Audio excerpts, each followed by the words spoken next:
ایک صحابی آئے، یا رسول اللہ میرا پڑوسی ہے، اس کی کھجور ایسے ٹیڑھی ہو کر میرے گھر میں چند اس کی شاخیں ہیں، ان پہ پھل لگتا ہے، وہ جو ٹوٹ کے گرتا ہے میرے بچے اٹھا لیتے ہیں، ہم غریب ہیں، وہ بھاگا بھاگا آتا ان کے منہ سے کھجور نکال لیتا ہے، اس کو کہیں کہ بچوں پر اتنی زیادتی نہ کرے۔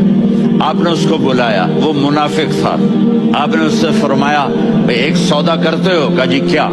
کہا یہ کھجور مجھے دے دو اور اس کے بدلے جنت میں کھجور لے کے دوں گا۔ وہ کہنے لگا یا رسول اللہ یہ اصل میں میرے بچوں کو بہت پسند ہے، کوئی اور کھجور ہوتی میں دے دیتا، یہ تو میری معذرت ہے۔ وہ تو منافق تھا، اٹھ کے چلا گیا۔ ایک صحابی بیٹھے تھے،